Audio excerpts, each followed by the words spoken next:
All right, welcome everyone. I hope you had a very happy Thanksgiving.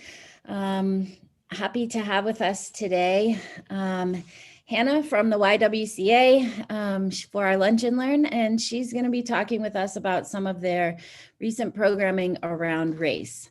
So welcome, Hannah. Can you start off by telling us a little bit about who you are and how you came to be in this position and in this time? Sure, thank you. Hi, everyone. Nice to meet you all or see some familiar faces. And I so appreciate the Jewish Federation inviting me to this. I know that you all gather weekly, and the program is just so important and great to hear from all of us that make up this Nashville community. So I feel very honored to be here with you. And my name is Hannah, as Leslie said. I use she, her pronouns, and I'm from Nashville. And I think that's what makes social justice and advocacy work so exciting for me and important to me, is getting to be in my hometown, working with people I've known my whole life, and then working with new people to me and getting to work on issues that we care most about, because we care about our community here so deeply. So I just wanted to say that that's kind of what inspires me, is being in my hometown and feeling so deeply about all of us and about our community. I grew up going to University School of Nashville for 13 years, USN, and I grew up at the Temple, and I had, was consecrated there, had a bat mitzvah there, and I took part in Alan Mazur's ethics class. And I say all that to say that Judaism is a huge part of who I am, and what inspires me to want to really understand what race is and means, and to dismantle racism in our communities. The phrase Tikkun Olam has been really important to me, repairing the world. And when I think about repair, it's making me think a lot more about the conversation of reparations today. Repair has meant a lot of different things to me over the years, so it's nice to be able to give it meaning as social movements arise. And then another really big thing growing up was Camp Anytown, that you all might have heard about. Unfortunately, it's not running any longer. And it was housed under different organizations. Originally, it was housed at the National Conference for Christians and Jews, which then that name changed to the National Conference for Community and Justice. And so there were Camp Anytowns all over the country. And I got to be a part of the Nashville Camp Anytown community, which completely shaped me just as much as my family has shaped me, and has really changed my life. And at Camp Anytown is a big community that holds me accountable in doing social justice and advocacy work. And at Camp Anytown, I realize I haven't described it at all, so you probably are like, what are you even talking about? Is a summer residential program, a week-long summer residential program that happens for high school students all over Middle Tennessee. And we would gather in White Bluff, Tennessee, and we would it would be high school students from all over Middle Tennessee, and we would gather and do a lot of community building work together. We would learn as 14-year-olds about identity, social identity, about prejudice, about privilege and power. We would learn about, and we would do this in the framework of dialogue groups. So we would have small dialogue groups and big dialogue groups. We would learn the difference between dialogue and debate, which was a really, one of those really basic lessons that goes a long way, especially today when we're living in such polarizing times. It's so fun to see everybody's name pop up, because I feel like I grew up with all of you. And so Camp Anytown was really, it's just a huge part of what continues to inspire me. We would learn about how our everyday lives as people impact each other. And it gave me a lot of time to reflect on my own personal and family history. As a Jewish person, I was able to think a lot about my Judaism and how that connects to my whiteness. And I think my own family's Jewish immigration story has also taught me a lot about racism and about cycles of oppression and assimilation, what it means to be a Jewish immigrant and become white. That's not every Jewish person's story, but that's a huge family history of mine that any town really allowed me to investigate and interrogate. And so today that's really influenced how I understand social movements today. I'm a prison abolitionist, anti-Zionist, and I come with those terms knowing that they're very polarizing terms, but coming just to say that I come with a lot of compassion in terms of those social movements and thinking about intergenerational trauma.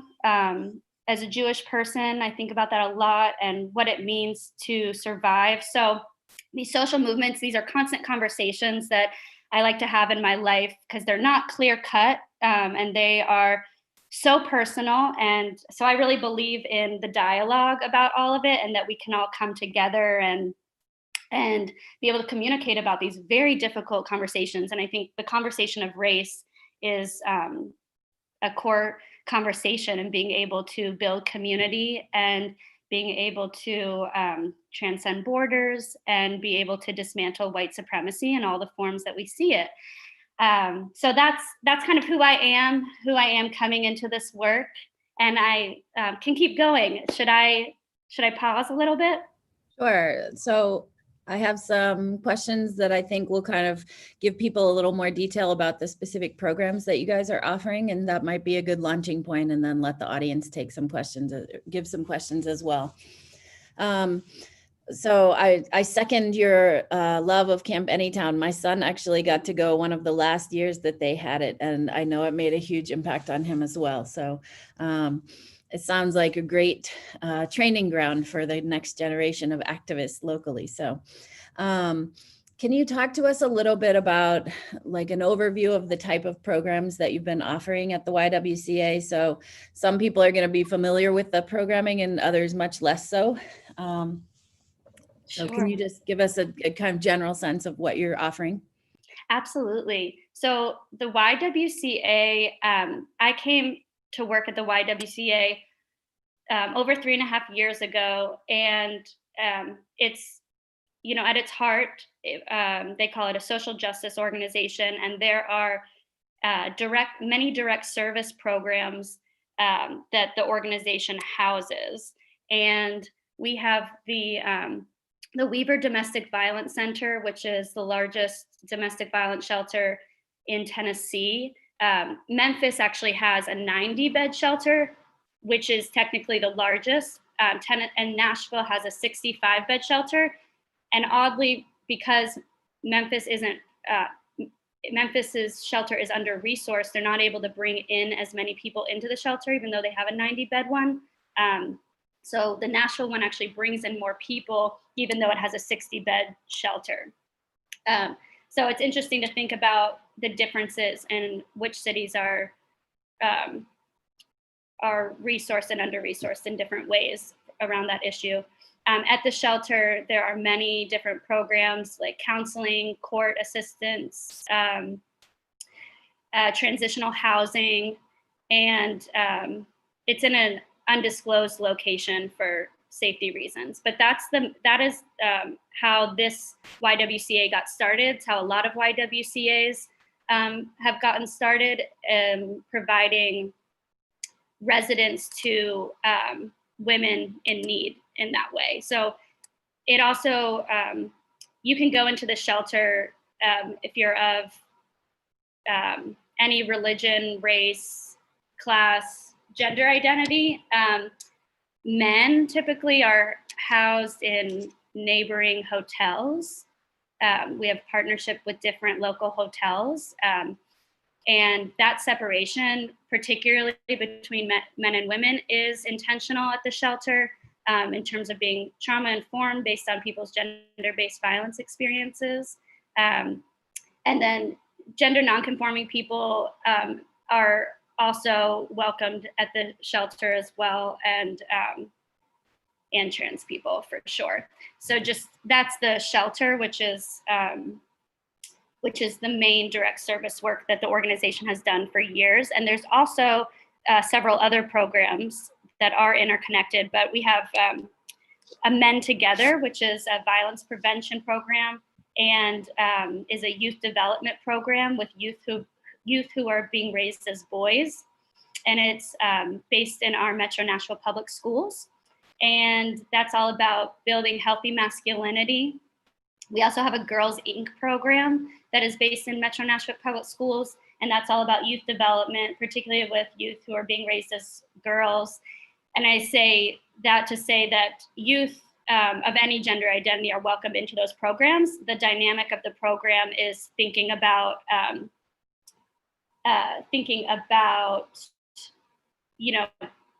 becoming adults who are in touch with their own sense of social identity and gender, but thinking about the girl-boy dynamic in particular, because of the history of gender-based violence and how we've seen it take place visibly.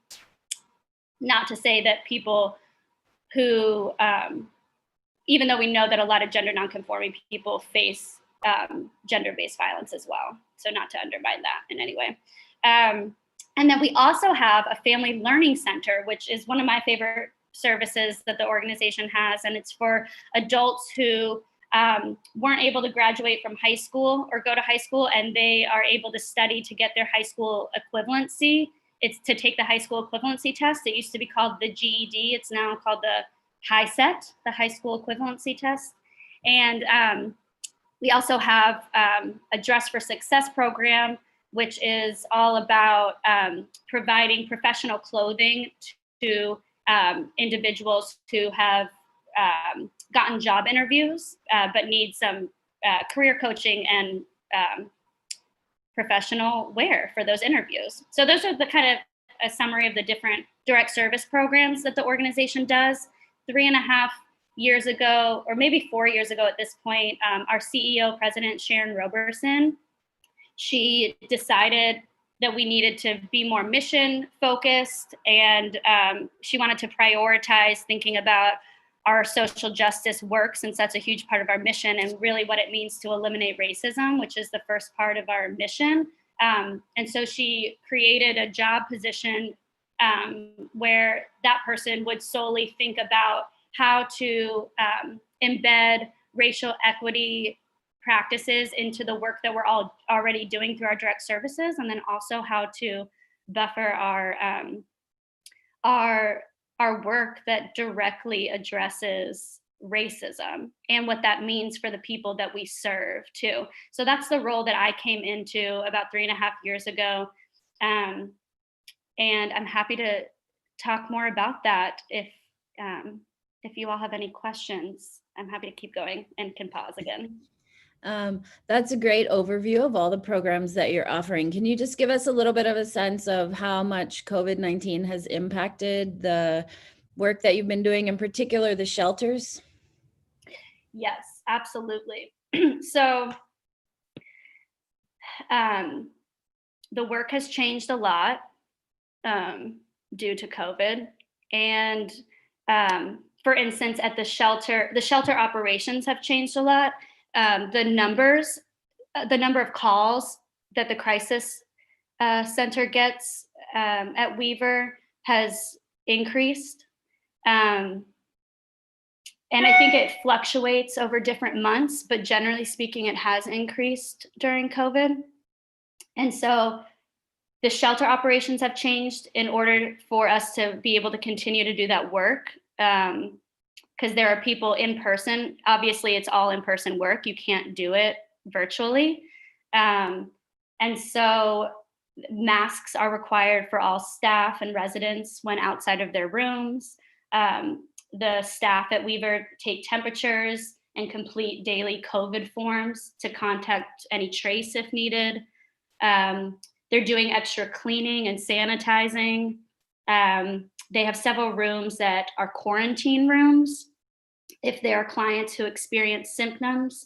And they've been using, again, area hotels to house some clients in the community if the shelter population is too high, which we experience. And there's also a new intake area in a mobile unit on the Weaver Center campus. And that has plexiglass barriers between clients and staff in the intake area. And then when available, client, because the domestic violence center is separated based on like family side and then single side. So if you have kids or if you don't have kids. So clients on the single side will be able to have their own room when available, if that makes sense. So that's kind of, those are how the operations have had to change at the shelter. The staff at the shelter is incredible, and they work, I mean, the shelter runs 24/7. So they've really been having to continue this work and be really vigilant with COVID. And yeah, I've been working from my apartment every day. So like, I can't really tell you what that experience, that really intense experience is like going out every day in these conditions. But I admire them deeply and know that they're taking all the precautions that they need to keep everyone safe. And it's an intense subject, because the people who are coming to Weaver have been thinking about safety for so long. And so there's so many conditions to safety that are having to be held and balanced at the same time. And yeah, it's definitely a scary time for a lot of people. There have been a lot of news reports of increased rates of domestic violence. Have you seen that with the shelter? I mean, you might have been at capacity, so it might be hard to tell because you're probably still at capacity, but did you have a sense of that locally?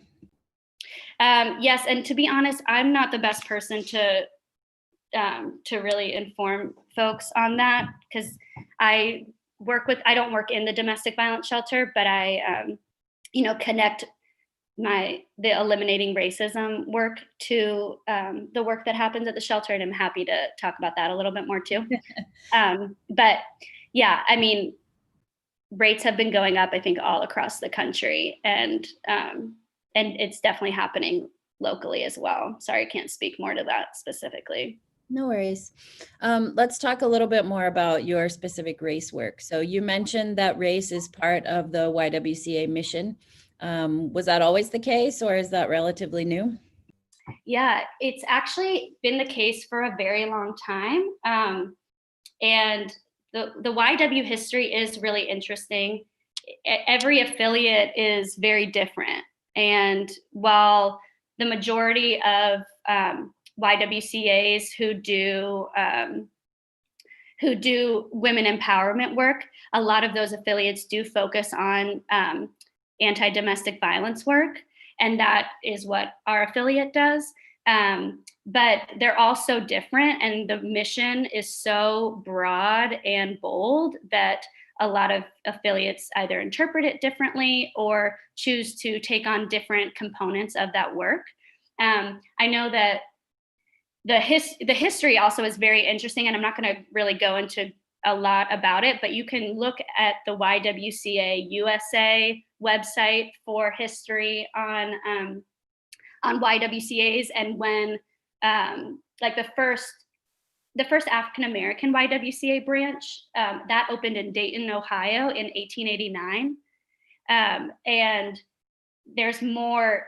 There's so much more history. Like the first YWCA for Native American women opened in Oklahoma at the Haworth Institute in Chilocah. I just learned this for this Lunch and Learn, but that happened in 1890. So like it goes way back. And also the YWCA was the first organization in 1906 to introduce the positive health concept and sex education in all in all health programming. So all of that is is very connected to addressing these issues of racism and misogyny and consent and what we're talking about today. And so the organization does go way back in thinking about these issues, but it's also been a segregated organization since the beginning of time.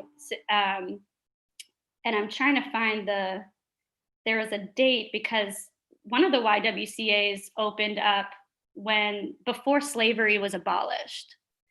And during the Jim Crow era, that's when different YWCA affiliates introduced separate branches.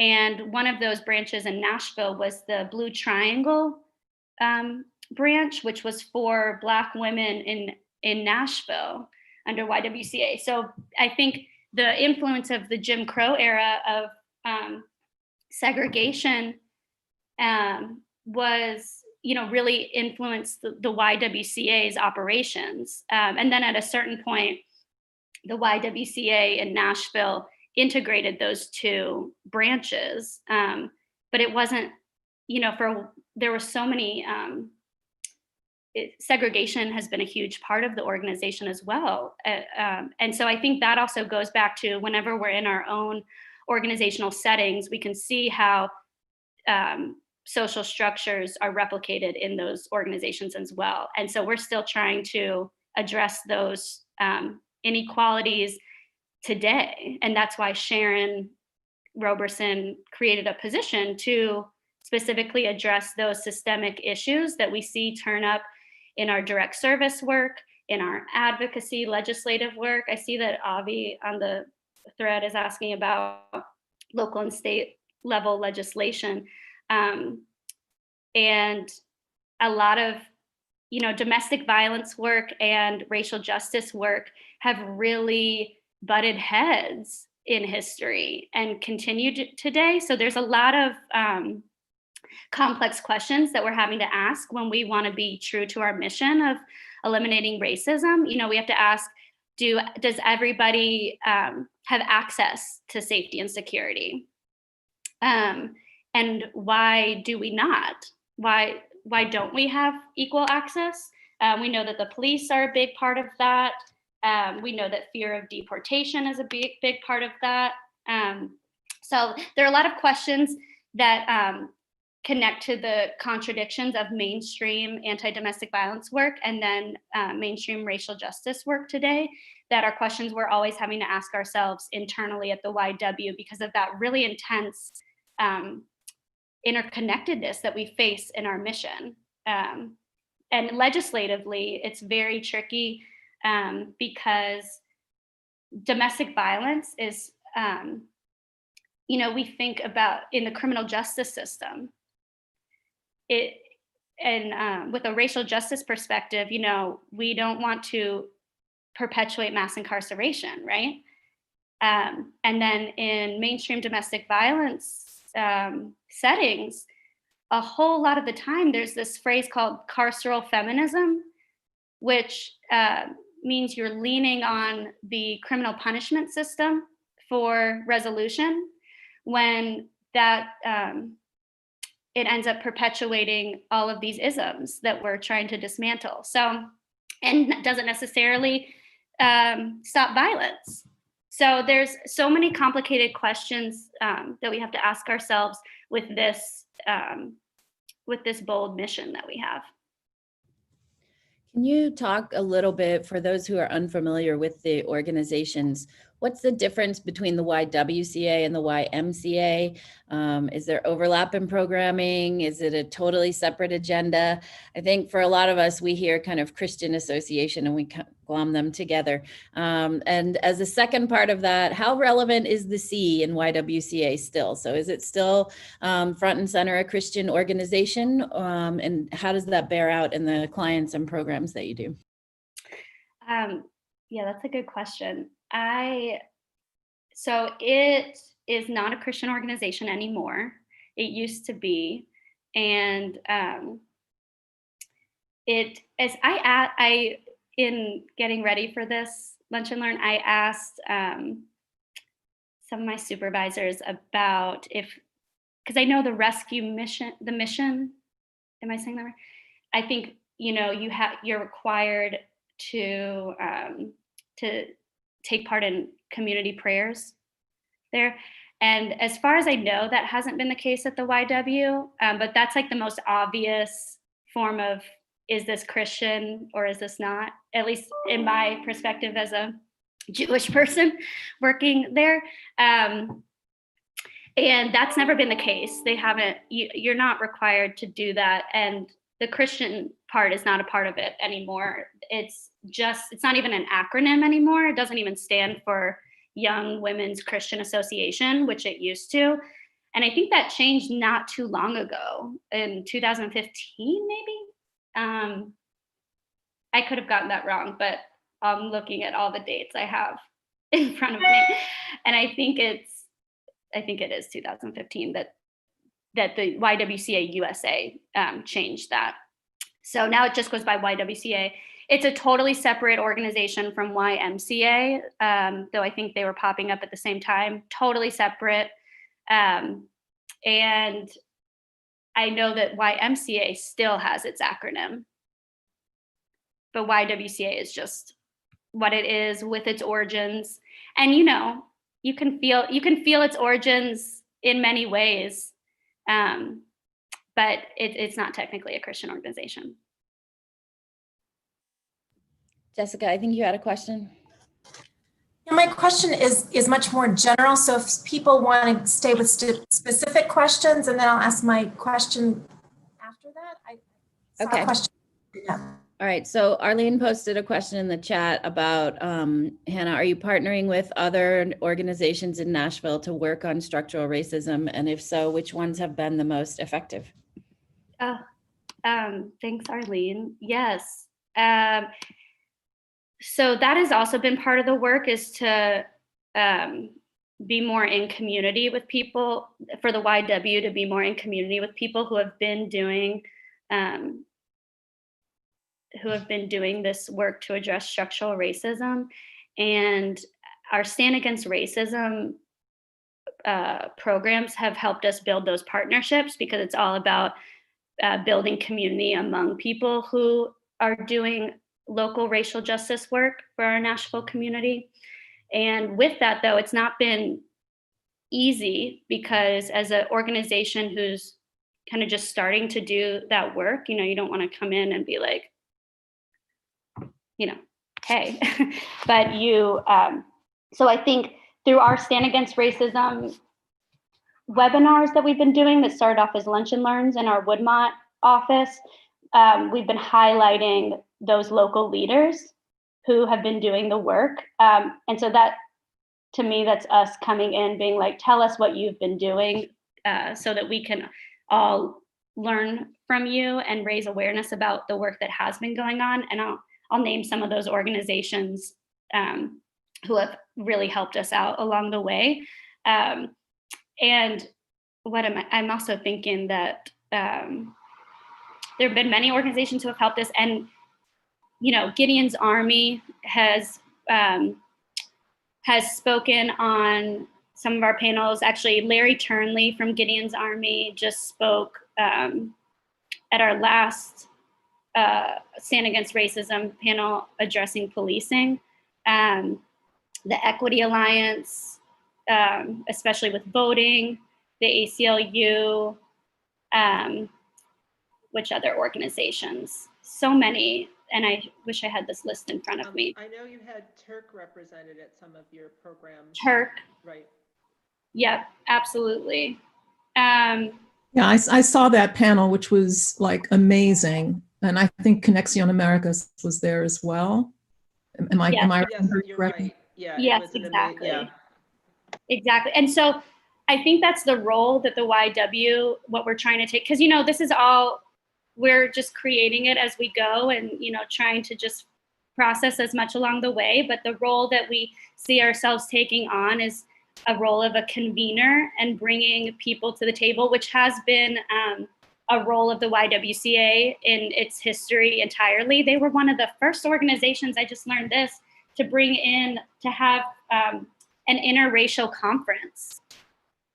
And one of the first organizations to bring in women medical practitioners together. So I think this whole convener role that the organization has been taking on is very relevant today for us.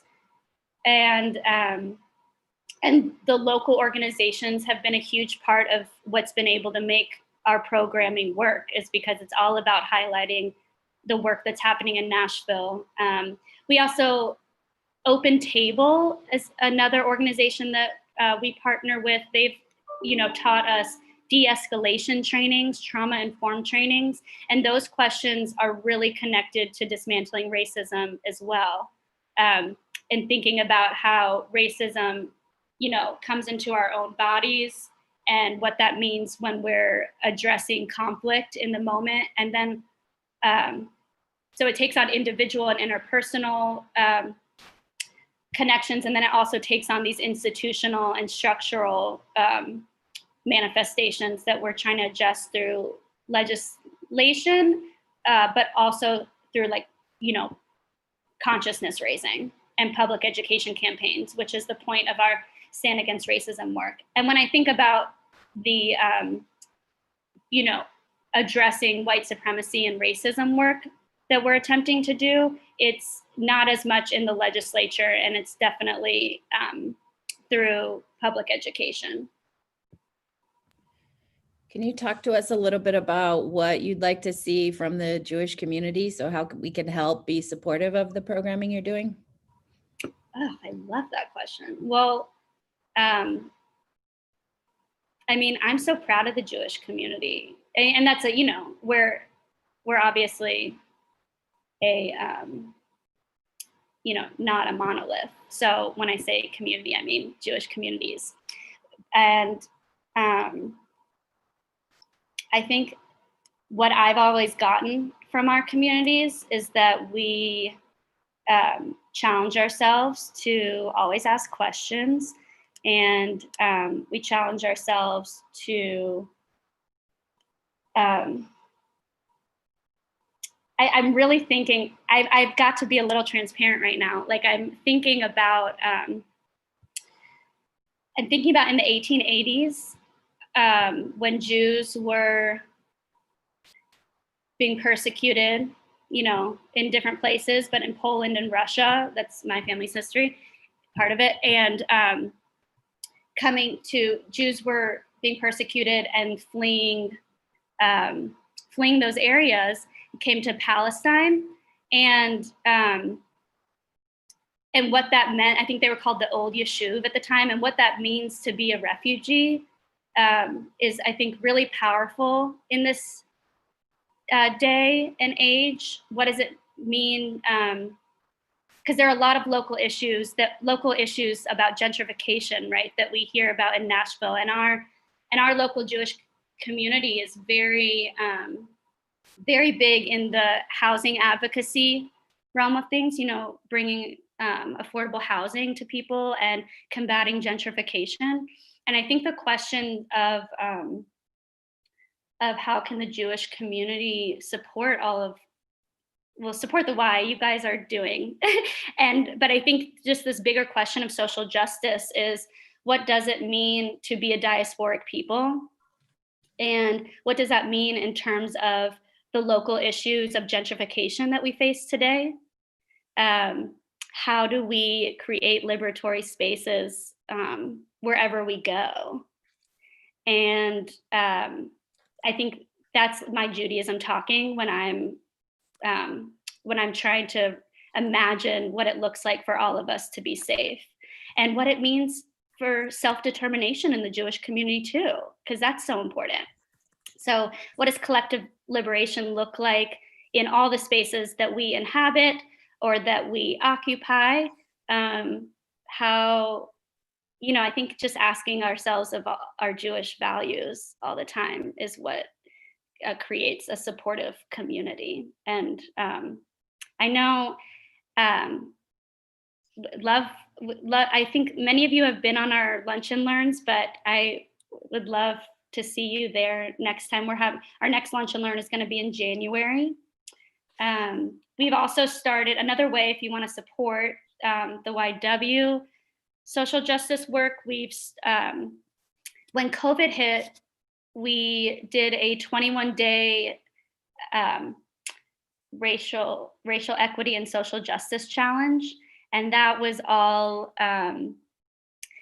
all virtual, of course, email based, and we're continuing to do those challenges. It's called Continuing the Challenge, and it's a challenge each month that you get in your inbox.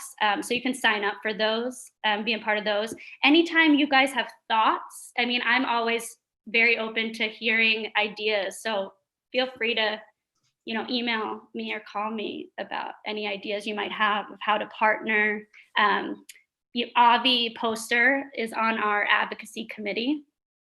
So he's another person you can ask about or turn to for asking about how to support the YW.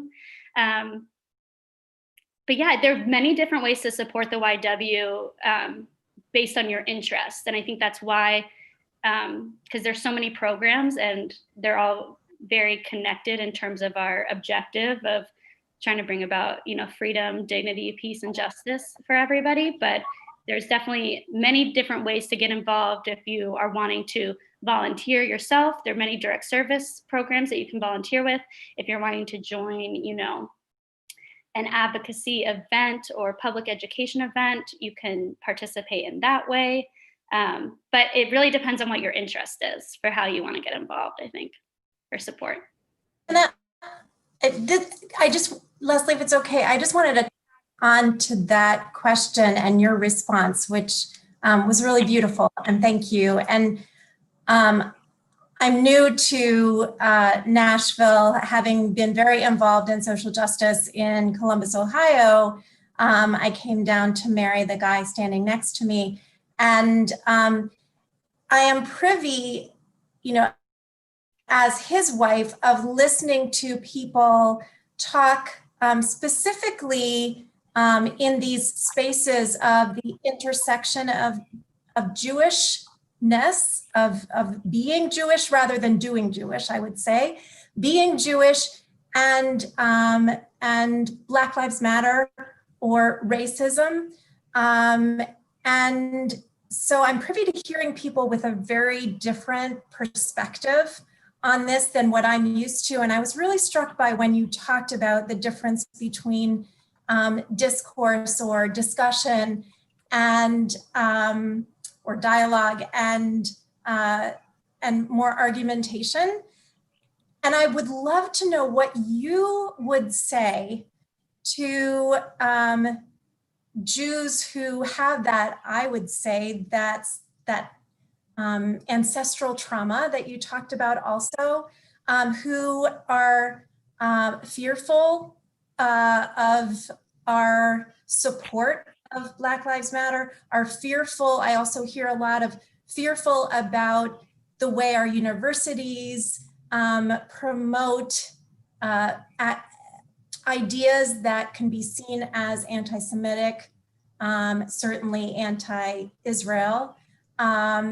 What would you say to them in an invitation to really have a conversation with you from the perspective in which you introduced yourself? And okay, yes, I really appreciate that question. So are you asking, what would I say to a university head who was I think I'm more asking, how would you speak to Jews in this lack of monolith Jewish community that you talked about? How would you talk to fellow, probably older Jews about what it is from your perspective to participate actively in dismantling racism and in exploring ideas, different ideas, vis-a-vis our experience with Israel?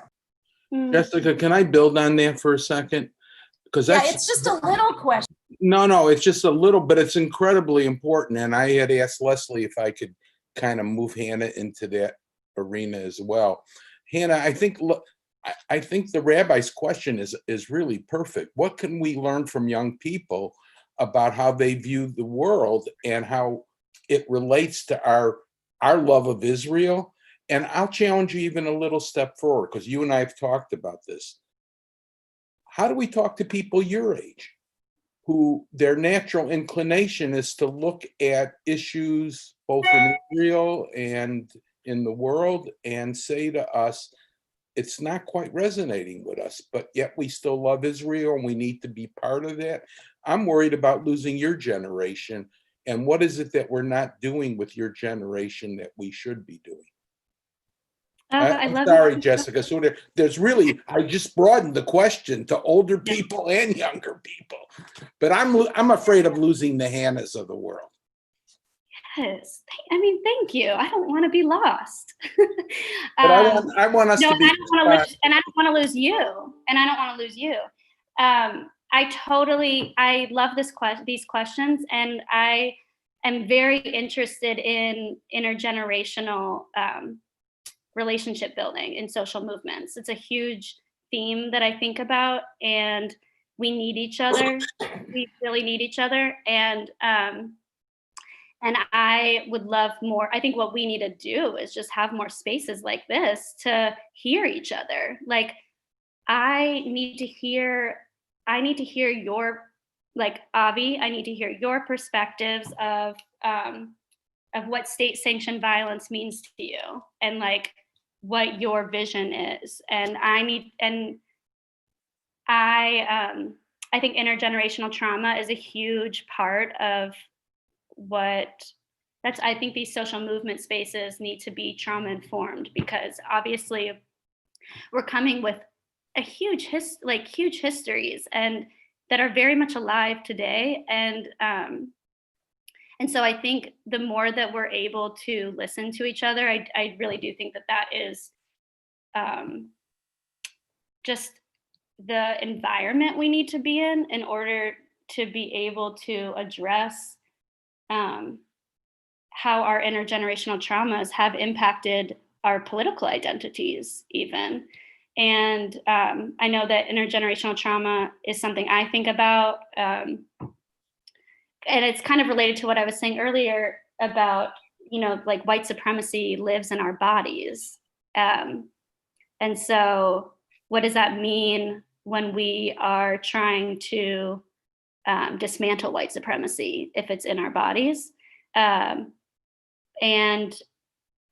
to me, I would just love to keep having these conversations among generations, because I think that these are huge generational divides in social movements that we're in right now. And I think about it in terms of reform and abolition movements, and then, Palestinian and Israeli peace movements versus non or anti-Zionist movements. And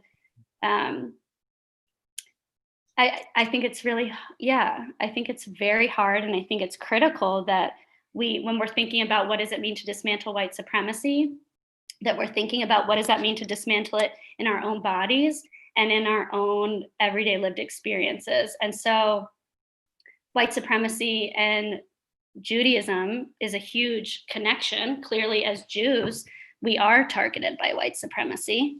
And as white Jews, which many of us are on this call, we have to see when we're choosing white supremacy over our commitments to dismantling white supremacy. So I think, we can't dodge when it impacts our own lives. We have to really be vigilant and stay alert to, are we being consistent? When are we not being consistent? And we don't even have to go into those conversations in a judgmental way at all. We can just be like, okay, this is very curious. Why am I having these feelings about this situation, but not this situation? Let's just think about that a little bit, just a little bit. And then maybe a lot of it the next day. It's definitely a journey, but it's a journey with really urgent consequences. Hannah, to push the point that just a bit, what I'm concerned with is all of our children that we've raised, and your parents has certainly done an outstanding job with you. I mean, you learned, and your grandparents, you learned at the foot of the best, your grandparents and your parents. But how do we have the conversations with people like you who see a direct correlation between what's happening in Israel and what's happening here in terms of dealing with distressed populations, and do it in a way that keeps that love of Israel fanned and alive, but have an honest, critical conversation? How do we do that? And are there others like you out there that we don't know about that we should be talking to, that aren't talking to us now? Well, I'd love to hear more about what you mean with the love of, with our love of Israel, because I think that might be a dividing point between you and me, which I feel comfortable talking about because you and I are already in close relationships. So we have the ability to be able to be transparent. That I'm not sure I feel that way of what you just said. But I know that it needs to be a part of our conversation. Right. I just want to jump in and say, I think we're imagining too sharp of a dividing line between my generation and your generation, and that there are lots of Jews who are closer to my age than to your age, who have long been critical of Israel while continuing to believe that it's important that the state exist. Right. And let me also point out that I don't want to live anywhere else other than America, a country that enacts structural violence every day. So being critical doesn't have to translate into believing that a state has lost its legitimacy. Well said. So, but anyway, I put in the chat that I would love to have this kind of conversation, and asked if the Jewish Federation would be willing to organize a sustained conversation about this. And Deborah has already said absolutely. So, so thank you to both of you for maybe kicking off something that we can, well, all of you for kicking off something that maybe we can continue. Well, I just quickly, if I can share that we did a program on a lot of these issues that Hannah we were thrilled that Hannah participated in. We did it with a group called Resetting the Table. Oh my, Hannah, it was over a year ago now. And we're actually in the process of working again with Resetting the Table for upcoming. And so we can look at those as, the first one we was targeted more towards younger adults, and we could continue the process to expand it to more intergenerational. But we are working on a follow-up to that. And like I said, I was very grateful that Hannah participated in that first cohort, which then, you know, for obvious reasons is sort of shut down, but we're hoping to bring it all back. Exciting. I Go ahead. Other I was people in the gonna audience ask have questions? Yes, actually, I do have a question. Hannah, I remembered in your self-introduction that one of the terms you used to describe yourself was an anti-Zionist. And in some of the back and forth dialogue you and Avi were just sharing with us, you were making distinction in terms of Avi's approach to Israel as compared to your own. And I'm wondering if you would feel comfortable sharing a sentence or two about your perspective and why you label yourself or presented yourself as an anti-Zionist. Yeah, thank you for that question.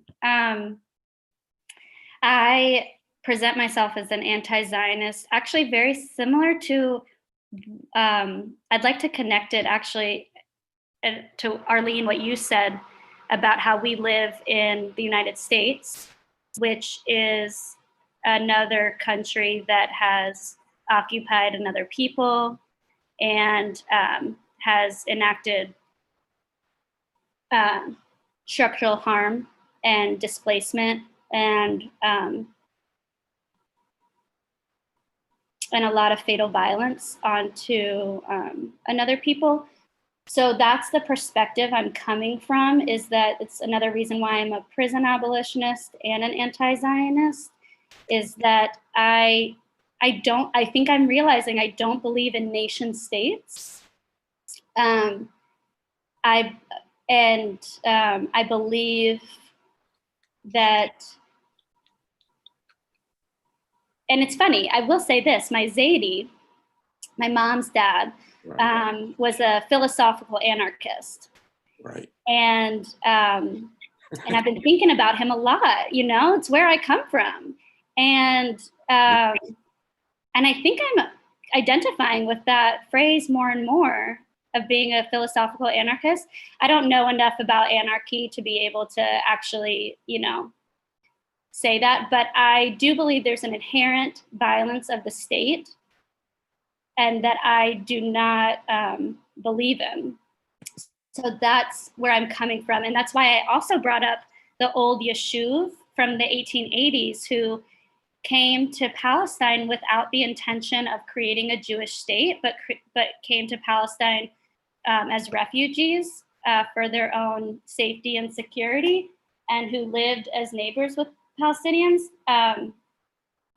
And I'm not trying to discount any, anti-Semitism is alive and well. So I know that is happening. And I guess my political orientation is to invest in my imagination and our collective imagination of how we can build in a way that doesn't perpetuate harm onto people. So I don't want my survival to be based on another people's harm. And so that's kind of the perspective I'm coming from. Can I ask a question? Can you all hear me? Yes. Hey. So I think this is related both to what you're talking about with like nation states and I see it connected to the maybe the disconnect between generations too. You know, when we talk about structural racism, it is structural. It's so big, it's so ingrained, and I think that can also lead to disillusionment and to heading towards the extremes, because there's this like, do you tinker with the system or do you blow up the system and rebuild it and completely dismantle and start new? And so I'm just kind of wondering your take, either as an individual, or I'd be also curious the like YWCA's take of, you know, how to take bite-sized chunks out of racism in a way that feels meaningful. You know, we know that this is a national problem. We know that there is a unique Nashville twist to structural racism and the history of racism here.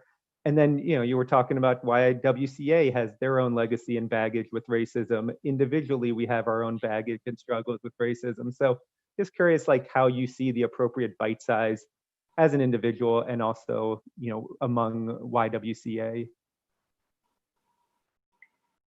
Thank you for that question. Yeah,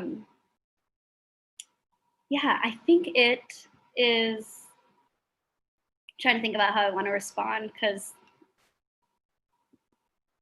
it's a really good question. And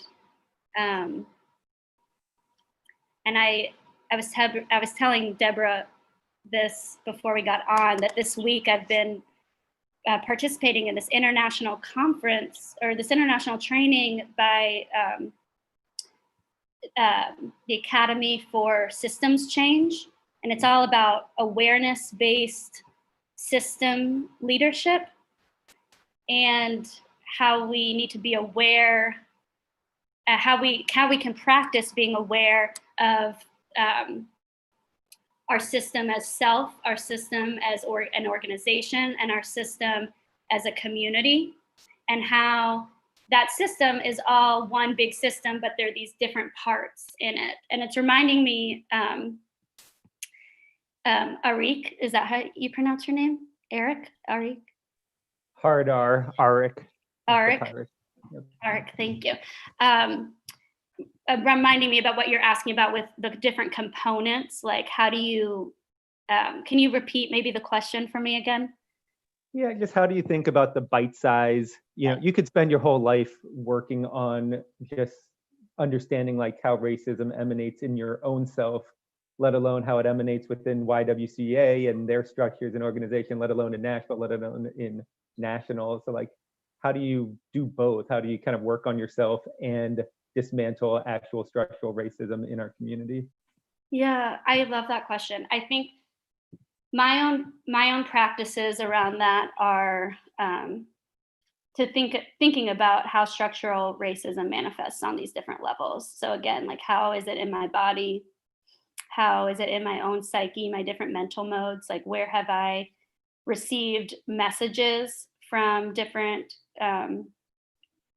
people, different places that have given me these thoughts? So I guess I think in order to attempt to address structural racism, I'm having to locate where racism has impacted my own individual life, whether that's my everyday walking on the street, or if that's my thoughts when I'm going to bed, or so I try and bring it as like,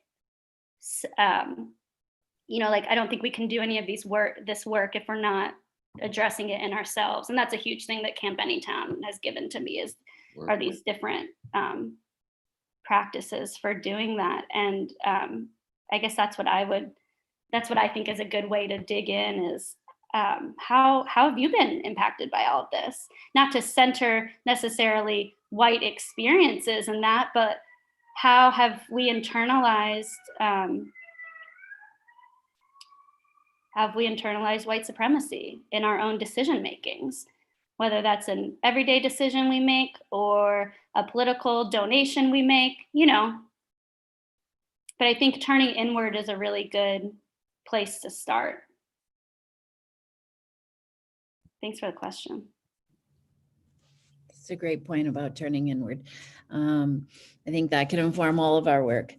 Does anybody have any final questions about Hannah's racism work with the YWCA before we have to log off? And I feel like I might have not talked enough about the YWCA, so please reach out to me. Have you come back? Leslie, the only thing that I would add, and that just as my years as a principal and a teacher, that my work was at its best when parents did their best and sent me great kids. And truly, Hannah is an example of what parents can do in raising somebody that makes the world better in the next generation. And it's the importance of helping Jews raise their kids, helping us raise our own kids in the light we'd like to see them. And Hannah, you're a treasure to the YW, an absolute treasure. Avi, you just provided me the perfect opening for an announcement that I would like Hannah to also hear. In that ongoing conversation of how we raise our kids and how we expand awareness, we will be hosting a program this Sunday night that relates to Maribel Knight's podcast, The Promise, that talks specifically about issues in East Nashville, but we will be really drilling down on one specific part of it, which is the conversation of Laughlin Design Center and Warner School, and how you have two schools 1.5 miles apart, one of which is almost primarily 100% white, one of which is almost 100% Black. And how does that happen in a neighborhood of very progressive families, and many Jewish and very progressive families? It's still in that neighborhood. How does that happen? So it's Michal's program. She has posted the link. And so we invite everyone, especially I noticed that a lot of people on our call today participated in one of our How to Be an Anti-Racist book groups. So it's a good follow-up for that. And I think a perfect follow-up to Hannah's conversation today, and the really just the breadth and depth of how we really make some of these changes that are so deeply embedded in our society. How do we really make progress on them? Right. And Hannah, if you have links for your programs, we could send them out to everybody who registered for the call. So if you want to just send those to Deborah, we can send them out afterwards. Oh, great. I will definitely do that. Thank you all so much. I love being in community with every one of you. And Hannah, bring us the legislative work of the YW, because our CRC, our roundtable, we can be a voice of support for that agenda. Amazing. Thank you. Well, we are working on one thing right now, which is it's our Sheer Haven initiative, which has been a public education initiative. It's been to train local hairstylists in being able to identify signs of domestic violence and refer their clients to safety. So we have legislation. Now we've connected with Barbicide, the international company that's based in Wisconsin. It's that blue liquid stuff in the how I've been told. And we created this training, this DV training with folks from the Weaver Center. And it's for hairstylists, and that training is now on the Barbicide website. And so I think like 70,000 people have taken it or something. Wow. From all over the world. And so that's moving in a really great direction. And so we have legislation that is basically to require that training for any licensed cosmetologist because of the relationship that stylists and clients have. And so many stylists have said, everyone on the list, on the people who have taken the training was like, this is exactly what I needed. Like, I get people coming in all the time who share these experiences with me, or who I think might be in this experience. So realizing that this is I think a national movement that's going on, where different states like Illinois and Arkansas already have this legislation essentially. All right, well, thank you, Hannah, for joining us today. It's been really interesting on multiple fronts, and we hope to continue working with you, maybe in some intergenerational programming in the future. So again, everyone, thank you for joining us today, and thank you for learning about Hannah Cornfield and her programming with the YWCA on racism, and we will continue to be partnering with her and other groups in the future as we continue our anti-racism agenda. Deborah, can you remind me who next week we have on the Sure. Next Friday, we'll be joined by Blake Grintree, the director of the Preservation and Education Heritage Foundation of Williamson County, and he'll be joined by Georgia Harris, who is an alumna of one of the Lee Buckner Rosenwald schools. And for those not familiar with the Rosenwald schools, they were financed by the former head of Sears, Jules Rosenwald, and it was his effort this is way before Brown versus Board of Education. This is back in the 20s and 30s, but because of his Jewish background, the importance of making sure that everybody got a Jewish education, he started these schools specifically to educate Black children, and Georgia is an alum from one of those schools. So she'll be sharing about that experience, and our hope is to use this sort of like the film Shared Legacies to rekindle and reinvigorate the connections between the Jewish and Black communities. Deborah, let me tell you a coincidence between Hannah and next week's program. The Rosenwalds, they founded the Museum of Science and Industry in Chicago. And Hannah's grandfather, her Zadie, and then her mother and her aunt have continued at the museum celebrating the Clarence Darrow birthday every year. And it's the Cornfields, it's the Weinbergs, and they go to the river right behind the museum and drop flowers in the river in honor of Clarence Darrow. And that's Hannah's family's connection to the Rosenwalds and the museum. That is fantastic, Avi, and that is just proof positive that everything in the Jewish world is 1 degree of separation. Thank you. Sure. All right, so please join us next Friday for that conversation, and please Sunday at 8, yes, the Promise program Sunday at 8 p.m. via Zoom and YouTube, right. All right, thank you, everyone. Thank you all for joining us. Hannah, thank you so much, and I look forward to continuing to work with you.